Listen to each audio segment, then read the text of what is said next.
And you've contributed so well in so many aspects when it came to subject matter for my colleagues here. And I just saw it fit because it's been a long time, Shakira, that I've been following your achievements. And besides the achievements, I think the contributions you've made in your field of expertise is truly admirable. And I think a great ambassador for young people. And that's exactly the role you are playing. So for me, especially on this program today, it's an absolute honor and privilege to be talking to someone who we think is not accessible, because when you find people that are so engaged, professionals that are so engaged in their field, it's actually very difficult to be able to talk like this, and so hence I find that this is important because people, I doubt people who are tuned in this morning don't know about you, but I just get too excited when I want to talk about Dr. Shakira Choonara. So we get to know her a little more. It's not going so much about, or we will be covering the professional aspect, but of course we're getting to know Dr. Shakira Choonara today, the one who's just so vibrant on social media as well. And I think she attracts people from not just her professional environment or her, but also just the kind of personality she exudes. So let's get to know her a little more this morning. I just want to mention just one aspect from her CV this morning. She has a doctorate in philosophy in public health, and then she has a master of arts in demography and population studies, bachelor of arts honors demography and population, and bachelor of health sciences. Tell us about your journey to becoming a medical professional. What was the motivation behind that? No, Najma, I think it was, well, one, just to say I'm really humbled by everything you've said. And I do believe that no matter where one is in one's career, it's so important to remain humble and accessible, because that's the essence of leadership, really, not to be up there in a bubble away from life. But then just kicking off, I think there's two or three things that sort of sparked my career in the global health field or public health field. Many know the story. When I was much younger, I would accompany my dad to the public healthcare facility, and it was Chris Hani Baragwana specifically. And throughout his life, actually, my dad lived with multiple chronic conditions and a disability. And I would hold his hand and accompany him either to public facilities or private facilities. And it became a large part of my life. And somehow I suppose it was the universe teaching me all of this, you know. It's life lessons that I wouldn't trade for anything. And I would observe the way care was delivered. I would observe the types of healthcare facilities we have. I would observe the difference and the stark contrast between a public facility and a private facility when we could begin to afford a private facility. And that really, sort of shaped me to wanting to address these issues in the world. Two, I came from a relatively disadvantaged background. And of course, being a straight A student, a high achiever, the first thing people tell you is, enter the medical profession. I must be honest, at the heart of what I really wanted to do is not even maybe global health or medicine, but it was to be the president of South Africa. And my plan to get there was to be the Minister of Health, of course. I actually wanted Hmm. to study politics, but I didn't. In the end, I did enter the medical field, but I branched off into public health and global health more broadly. And this is, the moment that I find myself in, but it's something I wouldn't change. It's something I wouldn't trade. It's a field I'm passionate about. And the reason I'm still passionate about it is because of the injustice that we see. I was just, recollecting on a commission I was part of 2 years ago. And one statistic that keeps me up at night is that 50% of people on this continent or patients on this continent don't have access to healthcare. 50% of the population struggles in terms of the quality of healthcare on the continent. And these are the things which keep me grounded. And it's the why of what I do. And sorry for such a long story, I suppose. No, in fact, I want more of the story because I'd like to go into the detail of that actually. It's very moving, if I may say, that, your journey started observing the healthcare that your father was exposed to, or you were exposed to, and people are still exposed to, unfortunately. And I say unfortunately because we know the state, and we know that unfortunately it seems to be deteriorating. But I can't imagine, as a young girl, what it was like for you, because yeah, I know how fondly you speak about your dad, and I know he's late. May Allah grant him high stages in Jannah, inshallah.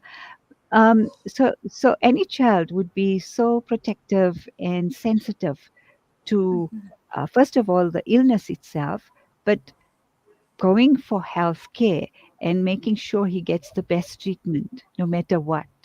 And observing that it's too difficult to get there if it was. So I just want you to go deeper into that young girl that observed this and felt, uh, I know, was it unjustified maybe? Or was there frustration? Was there anger? What did you feel, Shakira? And Yeah, Najma, I hope I don't start crying because it's always a story that makes me cry. But I think also, it's just sometimes we tell our stories, and I'm really appreciative that you're one of the first people who's asked me, how did I feel? And I think so many years later, I mean, I'm well into my 30s now, but so many years later, it's still something I struggle to deal with and I get very emotional about because it's exactly what you said. That little girl who was all of 10, 12 years old had this responsibility on her shoulders. mm, And I think that, I used to feel, I guess, mixed emotions. I'm a very curious person, and so I used to pay a lot of attention from the time you pass the security at Chris Hani Baragwana to how much of time it takes you to access your healthcare services. I learned the hospital in and out. I was a really curious young person. hmm And I would go back and report on it to the family and say, this happened and we didn't get this medicine. But also, it was really tough. mm, One, to see a family member being ill is extremely difficult. And it exactly. wasn't that things got better, it was rather that things got tougher and tougher and tougher. Yes. Um, and I felt very emotional. I felt very angry at the state of the facilities. At the time, I used to feel very embarrassed because of my upbringing. But when I now look back many years later, I'm so thankful for it because, like I said, I think that all of this shapes you into the person and the leader that one is. Right, right. And when you talk about humility and grounding, there's no better experience than that to I'm sorry, we've lost the visuals there from Shakira. Okay, you're back. All right. As I was saying, I think that that's what keeps one grounded. And the reminders, I know you work elsewhere on the continent, and we'll talk about that contribution as well, or your role in that currently. But I just want to go back to that which we were talking about in terms of the um, the motivation, because sometimes that adversity, that struggle, becomes your motivation. That's why you're saying, when I look back on it, I'm glad, and I want to change it for the world. So how did that happen, Shakira? Is because I find, I'm sorry, my head is spinning with a lot of things, and I really want to get as much as possible in this hour that we have. um, when you talk about choosing to become the president of the country, I think that's highly admirable, because it means that you want changes from the top, and then choosing to be the Minister of Health. So, how did this happen? Where did that shift happen where, this needs to change? I think it was always fascinating for me, and maybe it's a generational thing, Najma. And I grew up in the relatively newer South Africa post '94, and all around me, social circles. people that were family, people that were not family, whatever it was, whatever interaction we had in the country. And to be honest, it was that, South Africa would be a failed state. South Africa is going downhill. The apartheid government was better. And as a newborn and a young South African, I had at school learned about the history of the country, and history is one of my absolutely favorite subjects. And I can't explain it, but I would get, goosebumps thinking about the struggle and what it meant for South Africa, and where South Africa is today compared to the rest of the continent is because of those struggle stalwarts, right? And it became my life's work to defend this country and to say, I'm going to build it and we're going to build it and South Africa is going to be great. And that was, of course, when I was still quite starry-eyed and bushy-tailed for much of my life. I unfortunately don't have a political party that really speaks to my morals, my values, my ethics. But I think at the heart of that, as I've grown up, is not even that I want a position of power. I think it's that I want to drive significant change and significant impact. Absolutely. And I want to do this according to the morals and ethics we see from, the Ahmed Kathradas, who was a major part of my life growing up, and others. Well, I'm very glad you mentioned that, because my next question is about whether or not you find youth relating to that past and saying, let us be the change, do you think that they are relating? You know, it pains me to say this, Najma. I wish that we would never lose the lessons of our forefathers, and we'd really live up to what the legacy they've built. But the truth is that even those who are in power have not. And as a result of disintegration of our society in South Africa all around, because there has been a failure of the state, again, it pains me to say that, what it's meant is that young South Africans, and it's the voice on the ground, there are a group of us who are very appreciative, who want to take this forward, but it's a really small group of us. It's a really small group of us who truly believe in non-racism and taking the country forward. Overall, young South Africans are angry because of unemployment, because of whatever circumstance it is. They no longer identify with the struggle. It's really, really sad to say so. And I think we see it at our election polls. We see it in the political parties. Look at who's in power. Look at who's running for power. Look at the level of apathy that's arising amongst young people. So your role then becomes more significant, but with it, of course, a huge responsibility. We find out more from Dr. Shakira Choonara after this break.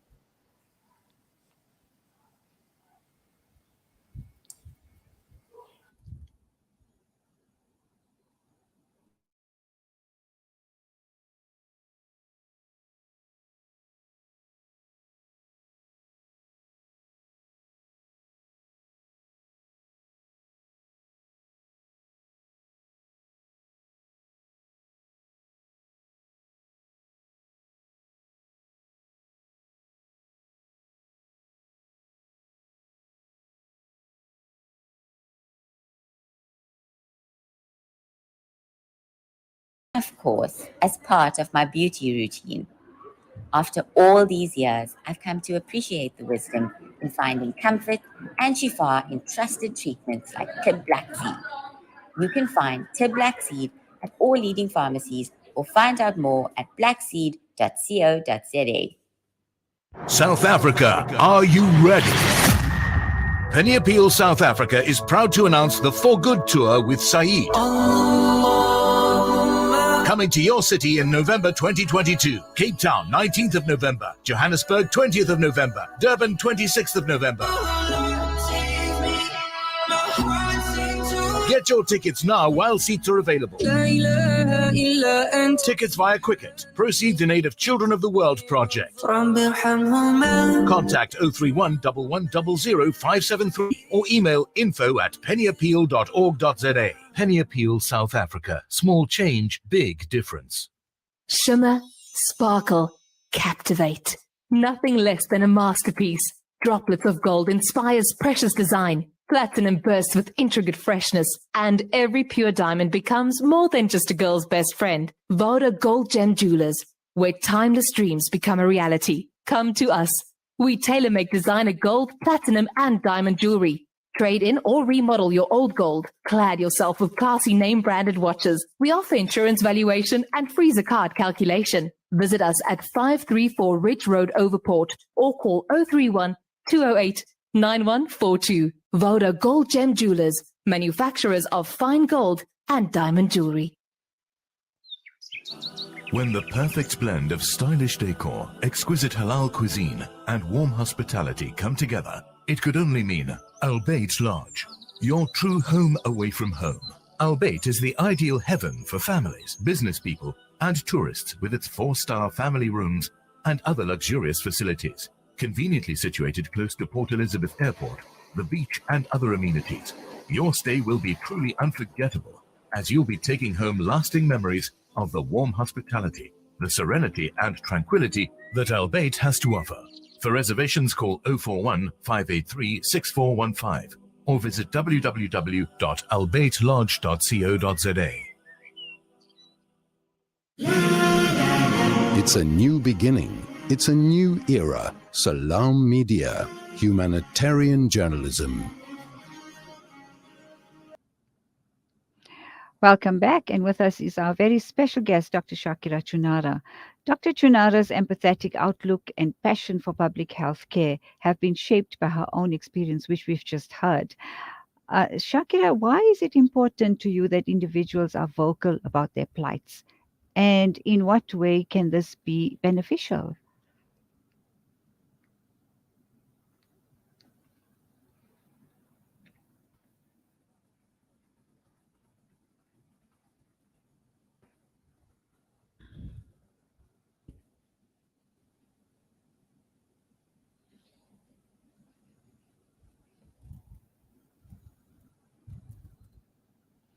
Shakira. Sorry, you muted yourself, Shakira. We can't hear you. Oh Okay. gosh, I'm back now. No problem. Can you please repeat the answer? Shall I repeat the question? No worries. I heard It's you. It's fine. just my fault of being on mute. Okay. Najma was talking about there's this widespread sort of theory in feminists or feminism, and it's known as the personal is the political. And it's exactly as I had shared my story, that's where activism begins, is that self-reflection. One doesn't necessarily have to have a difficult circumstance. If one does, it really does drive you. And so I think that the plight of individuals is really important, because what happens is we have a lot of noise in the development space. We have a lot of fancy talk. We have a lot of policy talk. We have a lot of, different sort of speak and jargon. But what we don't hear and what we need wake-up calls are from the voices on the ground. And I think that's why it's so critical that one, as individuals, we identify with our story, our passion, why we're doing what we're doing. But two, the outward impact that it could have. Mm-hmm. I like what you said there about, making the voices heard on the ground. Do you think that's happening, Shakira? I don't think it's at the level it should be. I mean, just take, for example, the electricity issue. And sorry to bang on about it, but I think it's one of the biggest national crises the country is facing. When we hear what the politicians are saying versus what's on the ground level, there's a very big disjuncture. And I don't think that the voices on the ground level are being amplified to these politicians, because if they were, they would understand that a domestic worker cannot put on the washing machine. They would understand that people's incomes in laundromats are being cut in half or quarter. So I think those real voices and those real experiences on the ground, even in the healthcare system, I think it needs to be front and center of those who are serving us. Mm-hmm. Well, I think you've in some way, your activism has become quite vociferous in your field of expertise. Which one is it that you feel most passionate about? Mm-hmm. Look, there's so many different layers to the work, and that's why I said when I starry-eyed and bushy-tailed, it was simple. Let's become the president, and that's how we. Well, I would vote for you anytime, and it's not about being in a position of power. One can see that there's a passion behind what needs to be done. But Najma, I also like to say it's pieces of a puzzle that I've now worked on and I start to see coming together. So the Mm. policy level and the legislative level is very important. So a country's gender-based violence policies and legislations, what they mean for women who's been through the experience, need to be sound and tight, right? But then it needs to translate, sort of financial wise. Is there management of resources? Then it also needs to translate to that very police station which has a room for gender-based violence. Is it operating? For example, I think it was a year or two ago, I had helped conduct research with a colleague of mine, and a young woman said that they could not even report rape because they did not have a pen at a police station.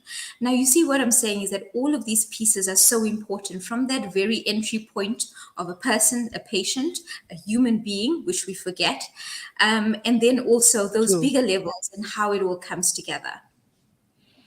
So when one finds a problem like that, a missing pen or a pen not being available, how do you overcome that? And isn't that something you're not expecting to hear? And then what I suppose the question then would be, what is the cause of this?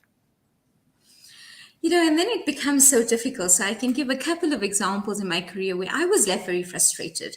For example, my PhD had looked at financial management in the healthcare sector, and I wanted to take these findings and amplify them and create protest around it, but operating in the academic space, for example, you held back from doing that. You instead told, write a publication. Now, as an individual, you can start to write publication after publication after publication, but who's going to read it? And I think that's when I really started to shift into becoming more of an activist versus a researcher, is that once you conduct your research, your findings absolutely have to be pushed up to wherever it needs to be pushed up. And that's Mhm. why I'm such a fan of civil society, because I believe that civil society or non-governmental organizations are the people who Mm. actually do things. When the Mm. government was unable to deliver services for food during COVID, you see civil society coming in. Every Correct. single gap we see civil society. And for me, I think they're the most critical part of our sort of or organogram of society, I guess. Hmm. And when you talk about your role at WHO and UNAIDS, is that making inroads for you, as it were, in terms of what you're passionate about? So it's quite ironic, Najma, that an activist is sitting in a multilateral or two multilateral institutions concurrently. But what I'm so appreciative of, and I think it's the fact that, one, they value me as a young, brilliant expert, and they treat me as such. And I finally found places where they value me versus discriminate against me or make it really tough for me to contribute. Two, I Right. have, and again, it talks about the pieces of the puzzle, and I find it massively exciting to be in these places because of the environment. They allow me to shape, to be creative, to run with things, to facilitate. And for example, this year, I had helped draft a Working for Health Action Plan 2020 to 2030, which is adopted globally. It was adopted at the World Health Assembly this year. And for me, that's such a career. Congratulations. Yes.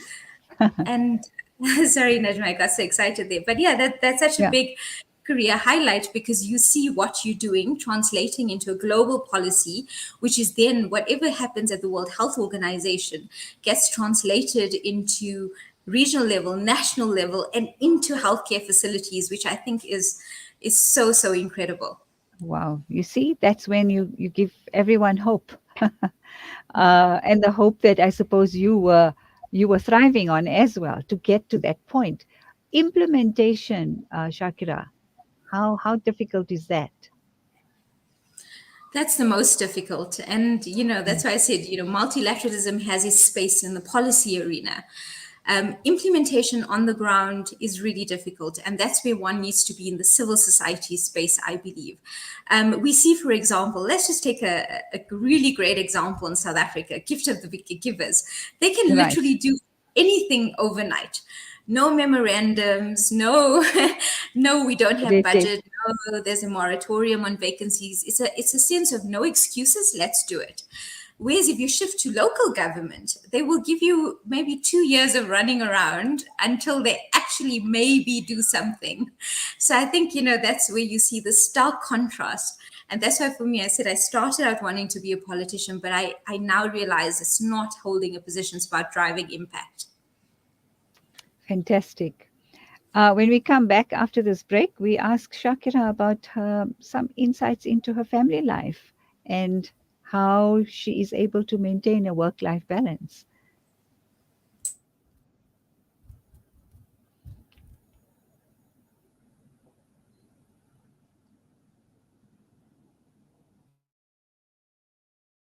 Your humanitarian broadcaster.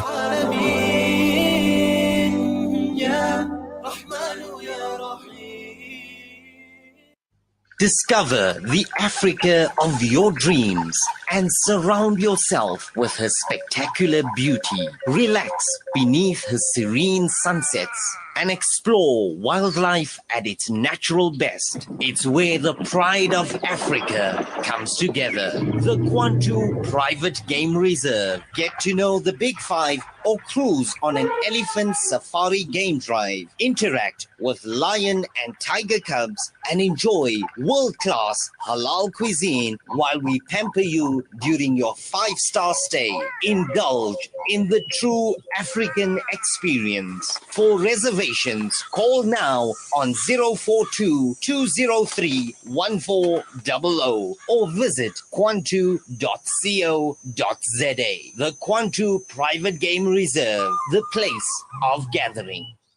Did you know a sponsored water well and borehole allows children to go back to school, empowers communities, and is a means of sadaqah jariyah? There are many villages in Africa and Afghanistan that are in need of water wells and boreholes. Sponsor a water well in Africa at 14,500 Rand or a borehole in Africa and Afghanistan at 49,500 Rand. Call Africa Muslims Agency on 011-834-8685 or donate at Africa Muslims Agency. Co.za. Africa Muslims Agency, inspiring the spirit of giving. You know, it's a wonder how kids get anything done these days. With all the distractions, when do they even get time to study? As a mother, all I can really do is make sure they have all they need to perform at their best. That's why I choose to include Sunfoil, triple refined pure sunflower oil with every meal I make. Naturally cholesterol-free and approved by the Heart and Stroke Foundation as part of a balanced eating plan. So whether I'm cooking, frying or baking, I know every dish will be a wholesome one. Sunfoil, now we're cooking.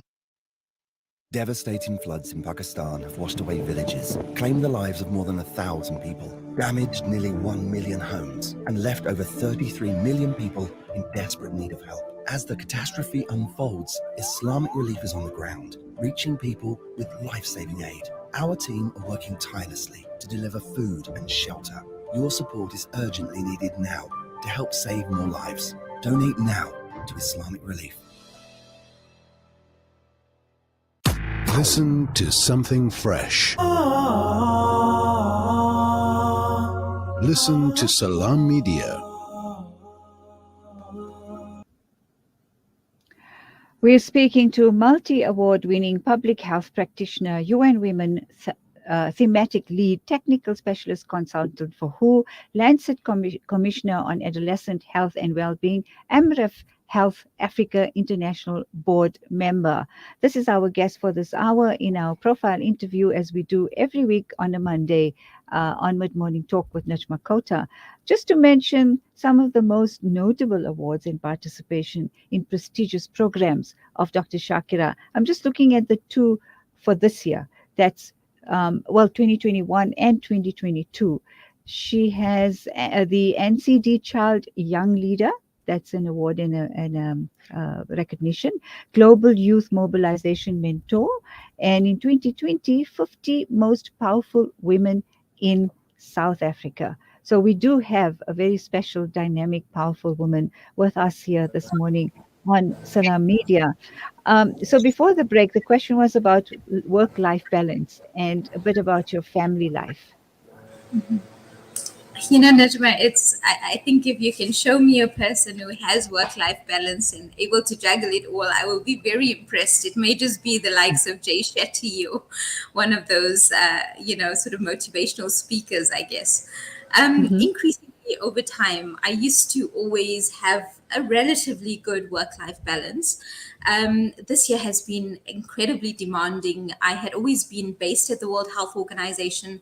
I had not planned to work at UN Women, but I got this call and I couldn't say no to this opportunity, and so it has been Sure. absolutely demanding. But I've always lived by the mantra and the principle of no matter how busy you are or whatever it is you're chasing and pursuing, and whatever level of fame one achieves, it's the people around you and the relationships that you have which matter the most. It's the people who True. support you, who cook that put a pot of food, who fetch you from the airport, who do the little things that doesn't get the public eye. Those are the people that Sure. matter the most. And that's my mantra. No matter how busy I am, I will drop everything for those around me. And I don't have a little one as yet, but I'll give you a really good example, and I think they keep us accountable. I have Sure. my little 10-year-old niece, and if I'm over at my mom working for a bit of time, I'll say to her, listen, Zara, I'm really busy, do not disturb me, I will talk to you at 6 o'clock. 6 o'clock comes, Najma, and there I am carrying on working. Forget what I told the little one. She comes with this cute little note, and she's written, "Dear Sharky, you said you will speak to me at 6 o'clock. It's now 6 o'clock." Right. So that, and then what do you do? Drop everything, or probably even have a sense of relief that okay, I can go back to something that's a bit lighter. Of course, because I mean, one who can, sort of, I guess, not take that cute face into factor, and of course, you're going to drop things. But I think also, Najma, and maybe it resonates with you as well, is that you cannot excel in any part of your life if your own inner circle is not strong. And every Correct. bit of an achievement I have is thanks to my siblings, my brother, my partner. I think all of that really comes together Hmm. Shakira, have you ever faced any criticism? a lot. Yeah. um, I think, I mean, I have full respect for Islam and our culture and our religion. And, I believe it's really what's internal within all of us, and it's the way we treat people. But of course, I came from a very conservative community. And one of the things I'm so grateful for is that my dad was always so progressive. He put our education above all else. And the three of us as sisters, we thrive in different spaces. I'm obviously more outspoken and on the outdoor, public eye Yeah. than my sisters are. But I think I've faced a lot of criticism for traveling worldwide, of course, and this is due to work. But there has been a lot of criticism. People often ask me, how can you just leave your family behind, and how can you do what you do? And I think that if it was a man, he probably wouldn't be facing these sorts of criticism. But Correct. unfortunately, I've been on the other end of it. And how have you withstood it? I guess I have a very open mind, and I'm not a person who holds a grudge or gets angry about anything. In fact, all of this fascinates me. It's the way society works, and being or having a sociological background as well. I take it with a pinch of salt, of course, and I Mm-hmm. find ways to be able to change the narrative and change the dynamic and show that the world has changed. It's not the 18th century anymore. So we have to all be open minded. And I think at the heart of it all, Najma, is that we should respect each other and not judge each other. Everybody's going through their own things, everybody needs to Mm-hmm. do what they need to do. You do not have insights into anyone. Mm-hmm. Mm-hmm. And you received many accolades throughout your career, like being the 2017 Woman of the Year in Health. What exactly did that award mean, or that accolade mean, when I say Woman of the Year in Health? What were you recognized for? Mhm. Najma, it still means so much. I still literally feel fuzzy when I hear that, and I don't even believe it. It Uh-huh. came at a point in my career where I was trodden upon. I had been in a workplace where I was told, "You can't write. You're not good enough. You're not going to thrive. Don't do this. Don't do that." And they had really tried to break my spirit down. And as a Mhm. young person, that causes a lot of self doubt. It causes a lot of mental health True. issues. But I always kept this fire burning within me, and trying to see past all of that. Mhm. And this award came at that point when I was probably at my lowest. I was ready to quit my PhD. Oh. And I didn't even think I would win it. And it then came and it opened up so many doors for me. And I think it's not just also about me as an individual, but it's also I've said this on quite a number of interviews, it's the responsibility that comes with it. What does it Mm. mean to be the Woman of the Year in Health? And just, I think it's 2 weeks ago, of course, being in certain positions, I'm not able to have very strong stances anymore.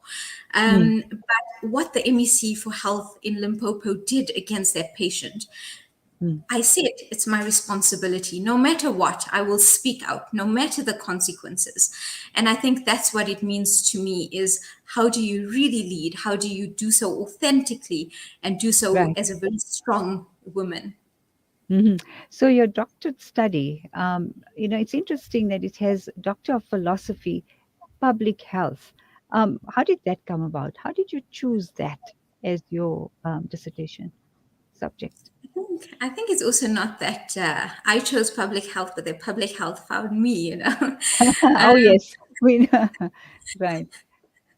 No, I guess that's a whole other bigger debate. But I guess, as one healthcare professional or as one person in a system, what can happen is one can start to be very focused on just a routine task, right? And that's the problem in the healthcare system is that we don't have a systems perspective. And this is the reason I was very keen to try and understand how does a healthcare system function, what are the gaps in it, how do we fix it, and that's essentially what public health is. It's doing so from a systems level, a larger level, so that you have population impact.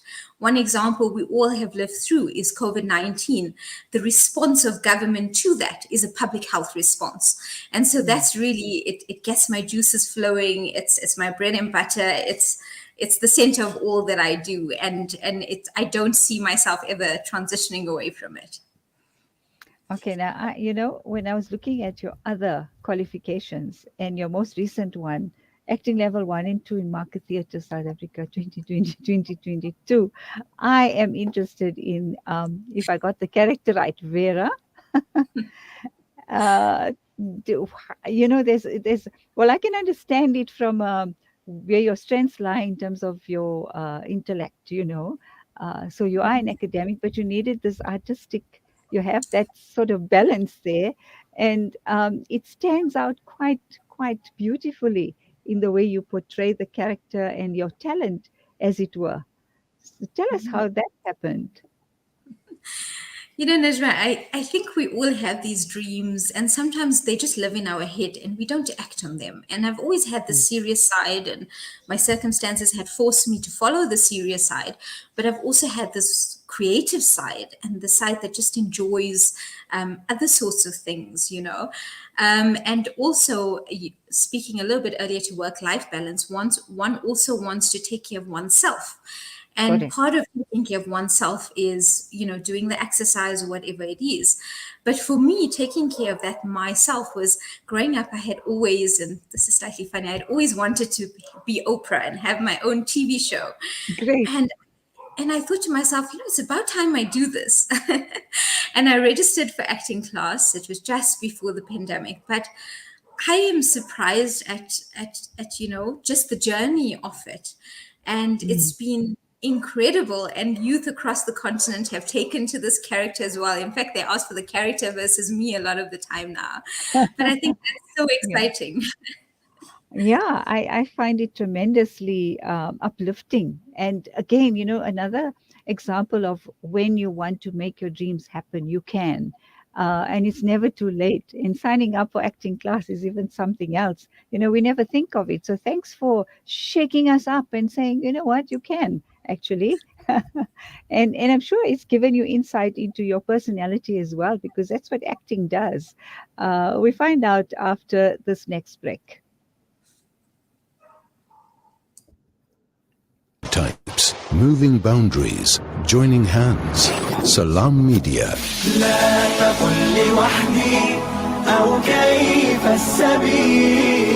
Humanity sets the agenda.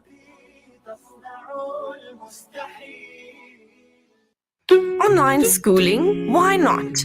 Kurtuba Online Academy is the leading global online Islamic school from grade R to matric, offering South African caps and international syllabus. And it doesn't stop there. We also offer online madrasa for every grade.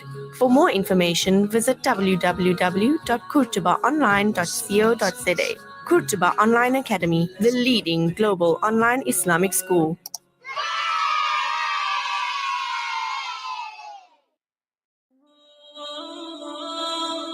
Decades of war, devastating drought, and economic collapse have pushed the Afghan people to the edge of survival. 24 million need life-saving aid, and 5 million children are knocking on famine's door. The world cannot just watch as this terrible crisis unfolds. With your support, the Al-Imdad Foundation is delivering emergency relief to the Afghan people. Donate online at alimdad.com or call 0861 786 243 for more information. With so many investment options today, it's only natural that you might feel a little confused which route to take. Should I buy shares or should I invest in gold bullion? Randery Jewelers now brings you the Zahab Coin, an alternative to the Kruger Rand. The Zahab Coin, a solid wealth protector in its purest form of 24-karat gold, is the safest way to protect your wealth. So don't just sit there and watch your paper money depreciate. Change to gold. Call Randery Jewelers now at 031 202 4701 or visit www.rjcoin.co.za, situated at 151 Essenwood Road, Musgrave, Durban. Randery Jewelers, the family name you can trust. Over 33 million people have been affected by the devastating floods in Pakistan. Homes have been destroyed, crops have been swept away, and roads have been damaged. Families are mourning their loved ones while trying to survive these horrific conditions. Penny Appeal is on the ground now, delivering food, shelter, medical supplies, and water to those in need. You can help save a life by donating today. Visit our website www.pennyappeal.org.za or call 031 1100 573. Penny Appeal South Africa. Small change, big difference. Listen to something fresh. Listen to Salam Media. Welcome back. You're on Mid-Morning Talk with Najma Kota on Salam Media, and in our segment on our profile interviews, we have the absolute pleasure and honor of having Dr. Shakira Choonara with us this morning. We're finding out so much about her, and I'm sure there's much, much more to her that we can learn from and be inspired by. And as I said in the introduction, it's getting to know Dr. Shakira Choonara. So I hope this is helping, and we really appreciate that you're letting us into your life, Dr. Shakira. We were talking about your acting career and how that has perhaps shaped a little bit of how you've found yourself in a way. Yeah, I think it's just been so fascinating, Najma. I mean, to take you and your listeners through my first level of acting, where I had played a character known as Vera, and Vera lived through the Second World War, and she's German, and she's really grumpy and quite out there. It was such fun to shoot her, and it's something that sort of took shape during the pandemic. In a way, it was so simple. She'd wear the simplest of clothes. You get into character, you shoot something, you put it out there. But then I had a bit of a break from acting because of COVID. I did not enjoy the online, the online sort of training. And Mm. so I picked it up again this year when face to face resumed, and it was vastly different. Mm. Getting up in theatre and performing a character. The last time I got onto a theatre stage or a stage was, probably nursery, primary school or high school, I guess. Mm. But once I was up there, I realized that I found something that's just different, just out of this world, that I thoroughly enjoyed it. And it's giving yourself back to the world in a way. But what's also interesting about acting, it's not just acting per se. One Right. gets to learn yourself so much better. Every exercise we Absolutely. would do, they would ask you, what's your relationship with, what's your feelings, the way you portray a character is the way you're feeling. So they ask you very tough questions, and they're questions I've never really dealt with in my life. And I think that was an interesting journey. Mm-hmm. And I think just to add on also is that so many dynamic South Africans come together at the Market Theatre for acting, and you get to interact and you get to engage, and it's really, really exciting. Mm-hmm. So, Shakira, where did you grow up? So I grew up in the in the little town of Roodepoort CBD, Central Business District. I think it's a three street town under the apartheid government. It had become an Indian area, and that's essentially where I had grown up. Mm-hmm. What memories do you have of that?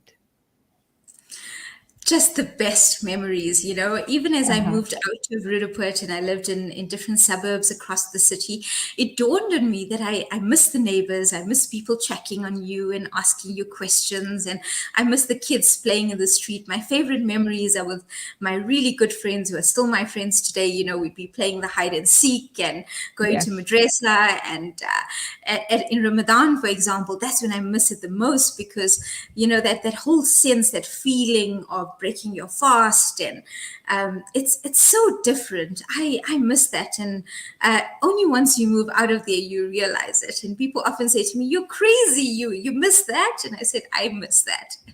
Yeah. Well, I can relate to that very much so.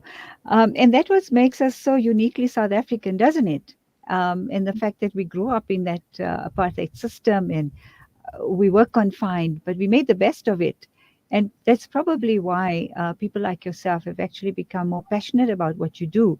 Because all of those life experiences, good and bad, eventually do play a part in how we view life and what we choose to do with what we have in our hands. And like you said, the health sciences chose you, and it's where you needed to be. So, and I see that, having gone through that and speaking to us about it on such a personal level, I find that I can't find, I must say that you can be one of the most powerful mentors for young people like yourself. And I know that as women, we become a bit more passionate about what we do in terms of in the fields that we work in, but also that you have this effect on our male counterparts. And that mentorship program is probably even more important. And how have you carried that forward, Shakira? Yeah, I guess I'm a problem child, but a constructive problem child in whatever space that I'm in. If I see someone saying, this is the girl's role, then I'll start to question. I'll say, why is it this the girl's role? And I know this sounds problematic to many, but I think sometimes some of the things we've grown up with are also just prescriptive, and they also confine us as females. And we Hmm. need to ask tough questions. So sometimes even, in my own household, when when I have to pack the dishes late at night, no matter how successful you are, my mom had said to me, you can be the president, but when you go to sleep at night, you're going to be packing dishes. And Najma, it's so true. And I'll be swearing before I go to sleep to go pack the dishes. And we have some of these gender roles which are assigned to us, and it's not that we don't want to do them, but it also, it speaks so much to theories around what we as women do. Sometimes we work full days, and then we have our unpaid days where we get home and we have all of our chores to do and carry out. So in my own personal space, and I think that's where it's important, in my own personal space, family space, friends space, social space, that's where I ask tough questions about gender and about race. I absolutely do not condone any forms of racism. I feel very strongly about it. And when Hmm. people say things in this country, it makes me really angry. Right. So again, just coming back to the public health sector, what are your views on the current state of the public health sector? And what are some of the ways it can be improved? I know that's a big question for just towards the end of the program, but I had to squeeze that one in. Again, it's really difficult for me to even say this. And I think it's not just the public healthcare system, but it's the fact that every state enterprise has failed in this country, and the public healthcare system has failed. A person is meant to go for care. Instead, they're not getting clean ablution facilities, they're not getting food, they're not being respected in the healthcare facility. What sort of system do we have? It's probably at the lowest of the low, or the worst of the worst the country has ever seen, I believe. How do we Mhm. change this? I think it's not a health system specific issue. I think it's an Right. issue of who we vote for. I believe it's the type of political parties we have. They simply don't have the right mindset, and that goes across the board. And so I think our problem in South Africa is those two things, coupled with the fact that us as citizens now need to take back the power. That's where I think we're going to see a significant shift. And one example is, no matter how much I work at the policy level and all other things, the one thing I'm so passionate to do right now is to go and do a simple cleanup in Rudaport and to start to uplift that community. And I think that that's where we all need to start, our Hmm. home and our own communities. Hmm. And I'm sure that will then have its ripple effect. It's like you said in the beginning, we need to become proactive on the ground as opposed to asking for change from the top, and that we've lost hope. And I'm really sorry that we had to end it on that note, but it's true. And but then, of course, there's always hope, and there's always people like Dr. Shakira Chunara who is working hard to make that difference. And I think we should support anything that they put forward, such as herself and others in her role in the different sectors. Well, of course, we know Shakira is passionate about health. And yeah, I hope that we've been able to inspire people to make that change and become part of the change. There's this one more aspect that I want to bring up very quickly before we close the program, and that is this interview. I beg your pardon, is the travel guru. I think that's hashtag travel guru is just I think something that everyone wants to experience, and I like how you've put it together, just like you did your acting, um, taking it up and doing it.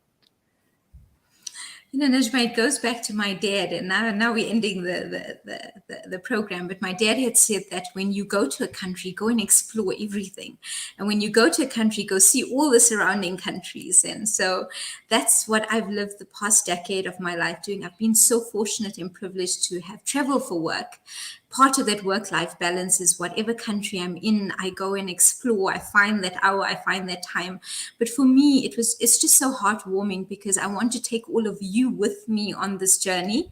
And I met a colleague last week in Yeovil, and he said to me, you know what I appreciate the most is that we have so many misconceptions of this continent, and you're showing us how incredibly beautiful and magnificent it True. is.